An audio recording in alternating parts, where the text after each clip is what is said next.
It's 2200 hours in Banjul, and wherever you may be, we welcome you to the news. First, our headlines. Banjulians and the people of the North Bank region joined the growing list of regions pledging support for Professor Jammeh ahead of the November 24th presidential race. The Economic Community of West African States gives a supplementary donation of over $3 million to the Gambia's disaster victims. The United Nations warns that there is no end in sight to the worsening food situation affecting close to 12 million people in the Horn of Africa region. And an Ethiopian national who once worked for Colonel Gaddafi's son Hannibal as a nanny levels torture allegations against her former boss. These stories and much more coming ahead in the news. My name is Abubakar Dabo.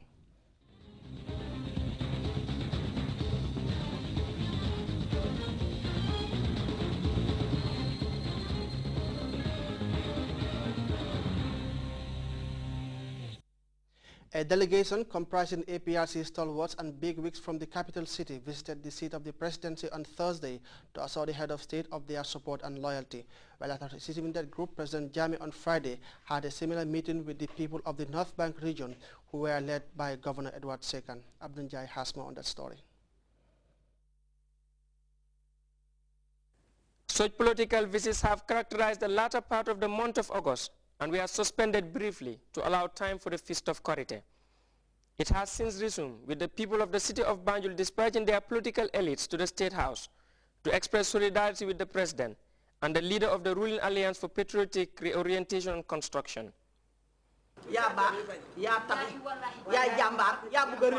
The delegation headed by the mayor of the city, Samba Fall, comprised the APRC executive, party mobilizers, members of the Council of Elders, and lawmakers elected under the party's ticket.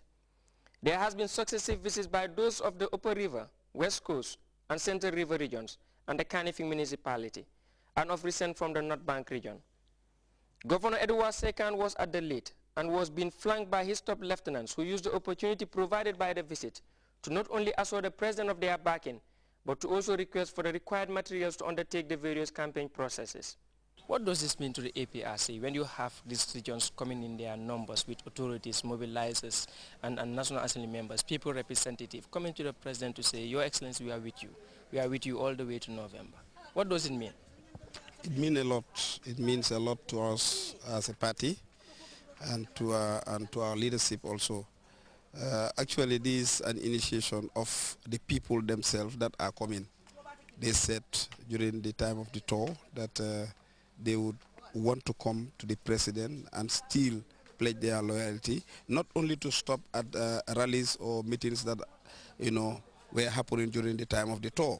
Then what are we talking about here? We are talking about people's power. It is about the people and the relationship they have built with their leaders. Exactly. This is what I've advocated since I said APRC, bank onto the grassroots. It's a grassroots party. It's a party for the people. There are people bound together by an ideology, a philosophy and purpose. The concept of politics have since changed, and the policies have shifted away from their usual tribal lines. But government is not complacent, even when it is sure of victory. But does this make you feel very secure as the national mobilizer of the APRC? I mean, in terms of politics. I mean, we are not talking about winning or victory. But the trunk of solidarity that has been expressed by the people has made you very secure. You see, it's good to have a leader that is loved by everyone. It makes your job easier. Very easy. And most of this mobilization that is happening is not my making. It's the president.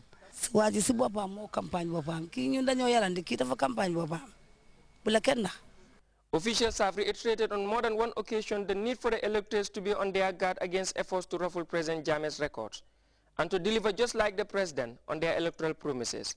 They have been asked by their liaison officers to form formidable ranks, unite and use their franchise to vote en masse for the president. For a party with a uniform support base, winning is no longer an issue. But officials, including Her Excellency the Vice President, Dr. Sunjay Sedi, have insisted the margin of victory should be able to tell the story of the APRC for years to come. The President has so far at his disposal the consistent support of reliable voters of all categories, and they have never hesitated in their expression of support. Be it elders from Banjul here represented by Alhaji Mbai Chow, or from North Bank region in the presence of Alhaji Mudu Fai, or in the ranks of the women and youth mobilizers. The commendations were innumerable, all with links to the president's ability to share his wealth with the people he ruled, especially during the holy month of Ramadan. His development touch and ambition cut across the social spectrum. It meant to the rest of the country, just like to Banjulians, the provision of adequate health care and the required infrastructure, as well as the creation of the right environment for economic growth. Sitting at the far end of the conference table in cabinet, Professor Jammeh has followed each of the speakers with keen interest. His only guidance, he said, is God, his prophet, and the Holy Book. It was before stated the elections are a matter of choice, and voting is a yardstick in measuring patriotism. President Jammeh urged the electors to exercise their constitutional rights to ensure their turnout on election day tallied with numbers in the register. It is only by voting that you can secure funding for projects, scholarship packages, or likely consideration from government. Staying away, according to Professor Jammeh, will not only be classified as an act of defiance or the lack of interest in the way the country is governed, but this in itself amounts to disloyalty. The Gambian leader also reminded the citizenry that it is only through such support that he was able to register the type of development so much talked about. His statement cuts across all frontiers to bring to the fore a comparison in the tenets of the democracy nurtured in the country, together with its type of opposition to those in other parts of the world. But having been credited for improving security across the country, including the capital city Banjul, and for creating a level playing field for all political parties, the Gambian leader has decided to sit back to allow voices to resonate in the democratic institutions triumphing under his rule. Abdul Njai, GRTS. Concerned Universal's country director Patricia Wall has almost completed her 3-year posting to the Gambia, and in keeping with tradition, she today called on the Vice President and Chairperson of the Disaster Governing Council to bid her farewell. Aja Dr. Aisadunjai Sedi, as Mama J reports, has also received a supplementary donation amounting to over $3 million from ECOWAS earmarked for disaster victims in the Gambia. The Vice President this morning was the outgoing country director of Concern Universal. Speaking to GRTS shortly after meeting Dr. Aja Aisadunjai Sedi, Patricia Wall acknowledged the support received from government during her 3-year term of office in the Gambia. She gave an insight into the organization's interventions in the country. Since the initial time of working in Buyam with farmers, that has really stayed as the core work of the organization, to work with smallholder farming families, particularly as there's a focus on women. Women traditionally are very involved in the horticultural sector, small poultry farms, gardening. So out of that grew what is today a multi-dimensional livelihood program. World hailed the existing cordial relations between the government of the Gambia and civil society organizations. She stated that her NGO operates and works closely with national organizations in accordance with the National Development Blueprints, the PRSP and the PH program. Patricia Wall has lived and worked in the Gambia for about 12 years. She told GRTS in an emotional mood how she will miss the country and people she cherishes so much. There is this sense of occasion, there's a sense of coming together.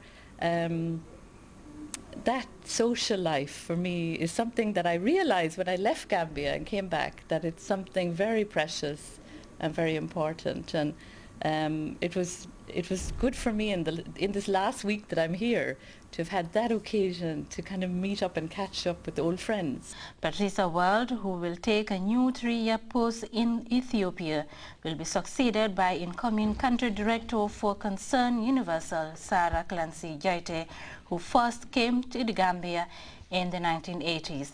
Sarah Jaite is said to have a wealth of experience and have worked in many countries, including Mozambique, Vietnam, Tanzania, and the UK. In another development, the Vice President also presided over a presentation of a sum of $3.2 million donated by ECOWAS through the Ministry of Trade, Regional Integration and Employment. The supplementary amount is meant to assist in disaster preparedness and response.